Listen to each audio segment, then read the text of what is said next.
Well. Uh, Events have really kicked off in Iceland. A story that Elder Deville, who's about to join me, has been trying to get to me for a few days now, but I've been moving house, so it's been a bit hard to sort it out. So now I'm ready. My glasses are wonkified.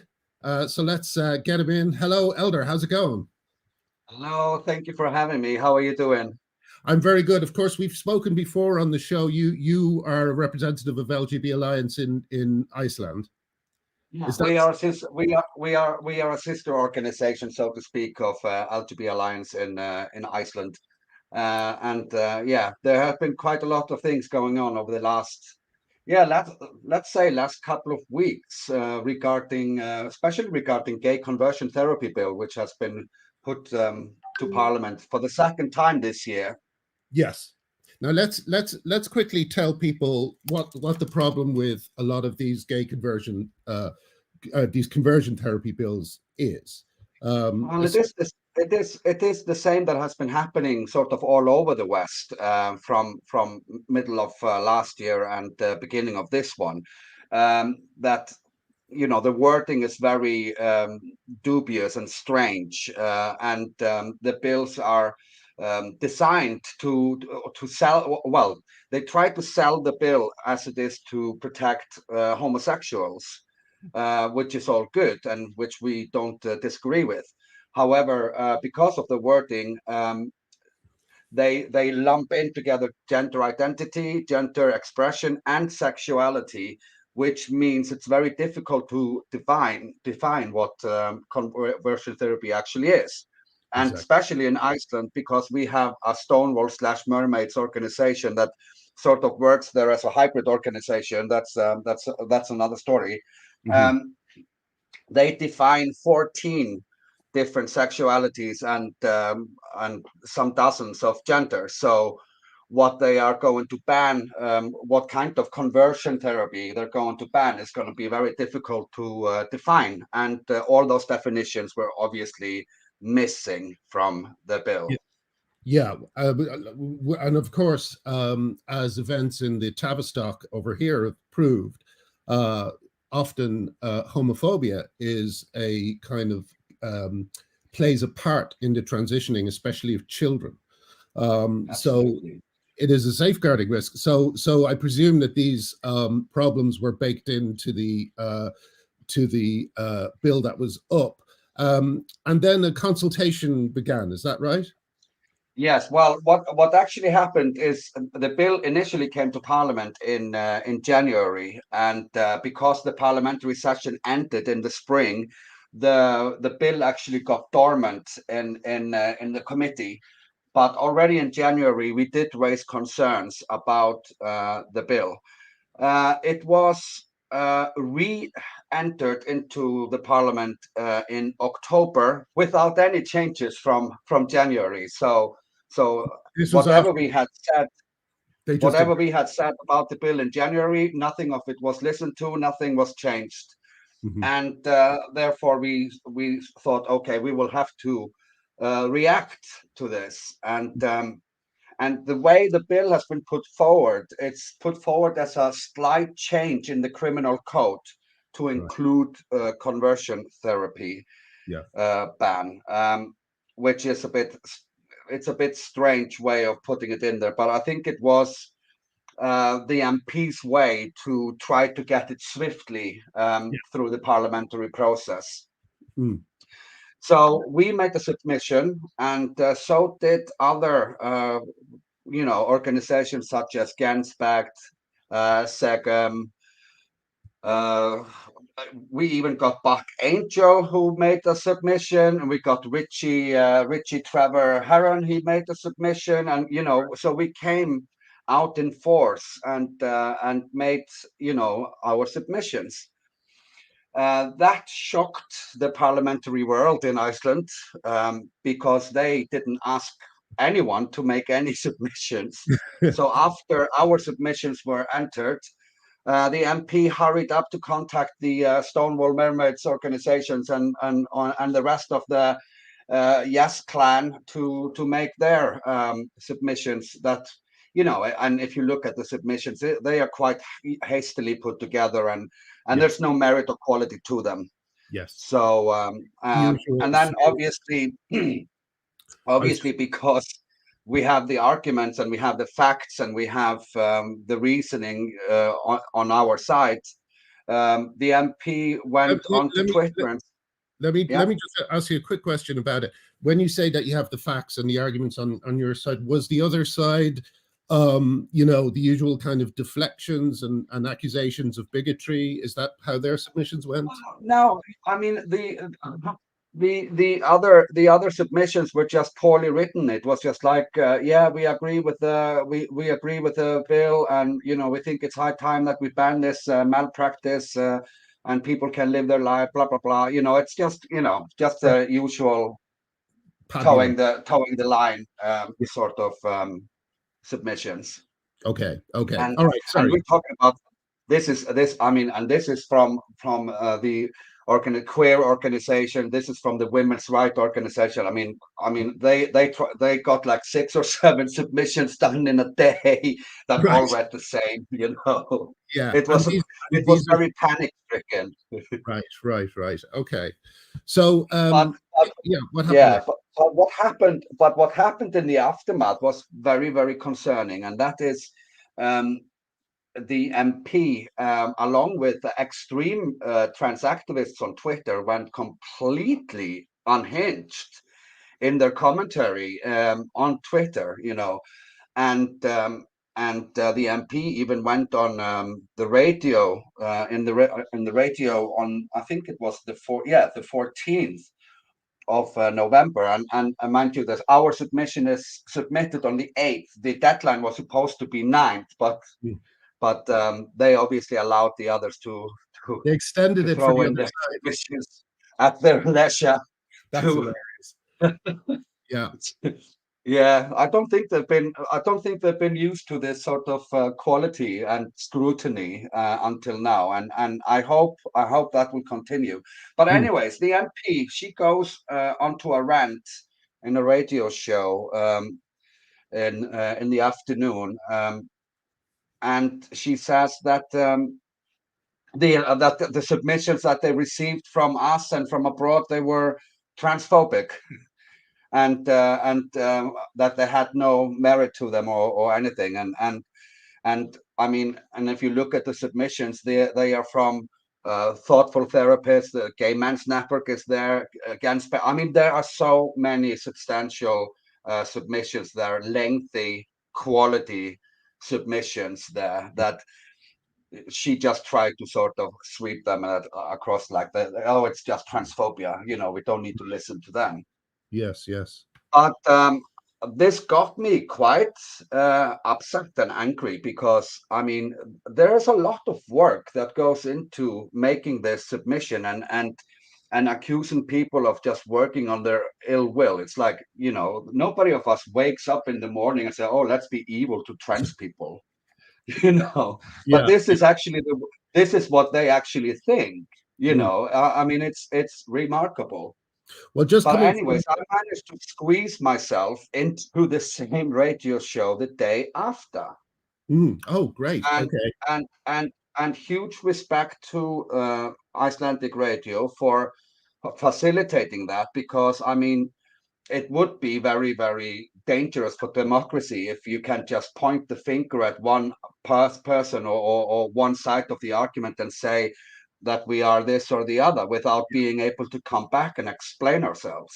Hmm. Hmm. And we did explain ourselves, and I think we did it quite well as well, because we got a massive good following after that. Great. However, the story doesn't end there. At the same time, I'm on the radio, literally at the same time, Yeah. something happens in the Icelandic Parliament. Yeah.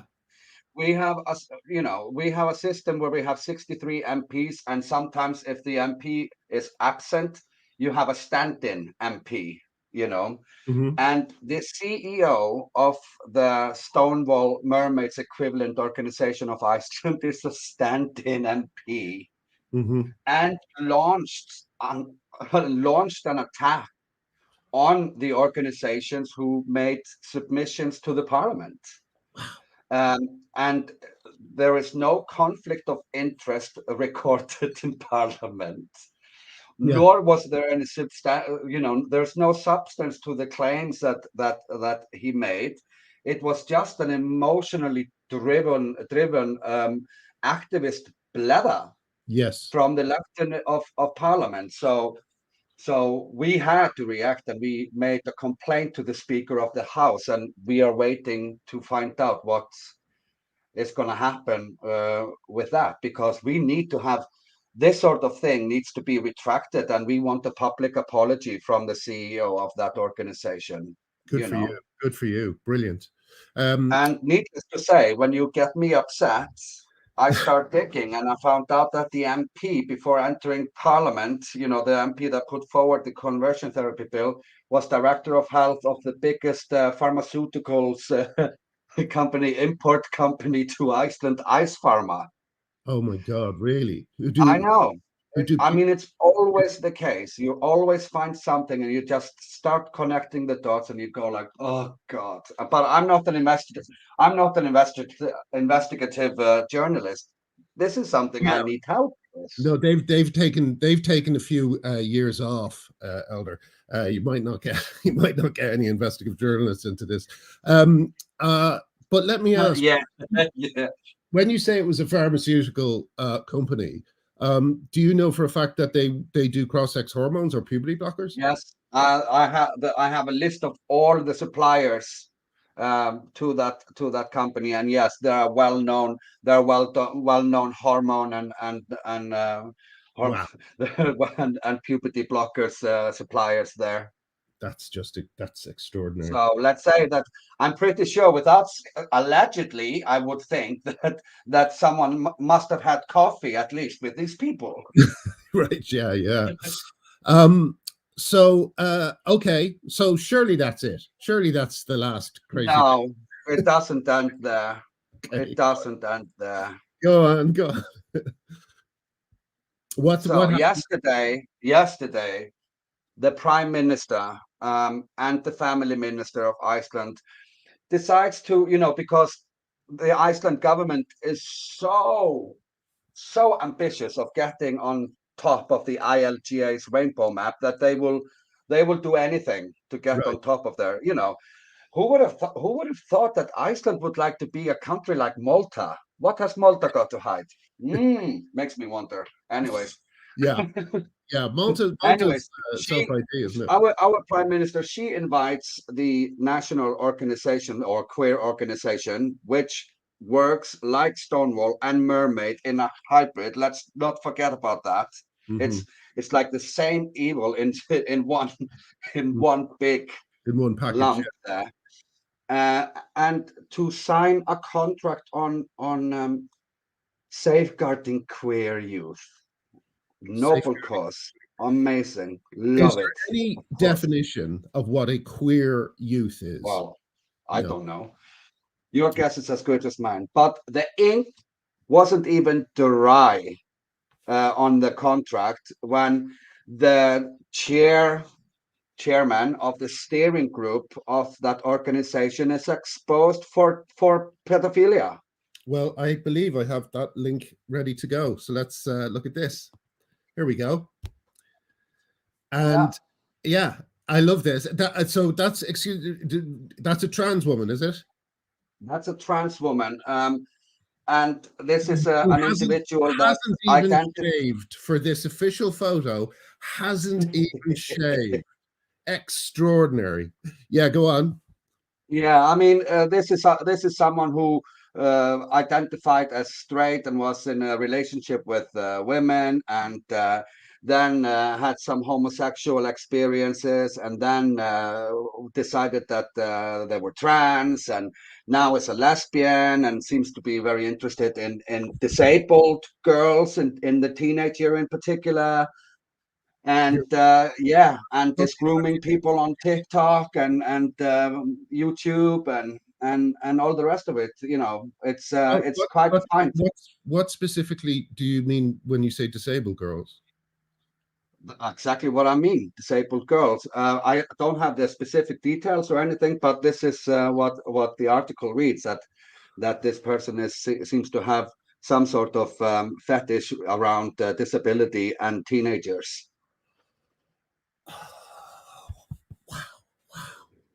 I know. Okay. I mean, the thing is, well, I mean, but do you know what? Do you know what is the most shocking of everything? It's like, I did troll the prime minister a little bit, because I wrote a comment underneath the Facebook post where she's gloating that this contract was signed, and I said, "Oh, where's the chairman of the steering group on this photo? Because I can't see, I can't see that." You know, Yeah, and yeah. this, and the national organization, Stonewall Mermaids, they just or they've just taken all this person's name has been removed from the website. There's no statement. There's no, this person also works in a school in Iceland, and there's no statement regarding, there's been a safeguarding concern raised, la la la. If parents are, wondering, or if they are concerned, they can contact X and Y, and there's nothing. There's just silence, That's complete radio silence. And if that doesn't, raise red flags about safeguarding concerns for children, I don't know what will.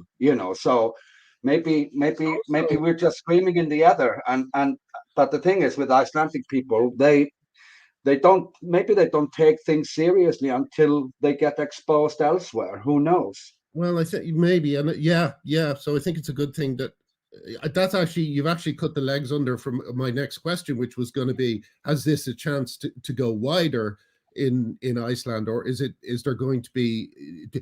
Let me put it this way: obviously, the story's dark at the moment, but is there a chance that it will wake some journalists up, that they will look into this, or do you think the media is so captured over there that it'll just The disappear? media is very, very captured. The media is very captured, because I mean, the rhetoric has been that, especially me, my name has been dragged through the mud, as like a complete and utter transphobe, and violent, disgusting human being, and all the rest of it.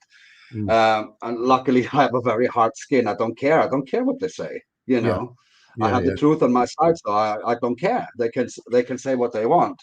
yeah. Um, and also, it can also be known, I'm not based in Iceland, which has put me in a very, very, very comfortable position to be able to front the Icelandic movement. And the thing is, over the last few weeks, the Icelandic movement has grown substantially, which is great, because hopefully, I know, I think you remember when it was me and Eva that came on your show, The Yes. Mess.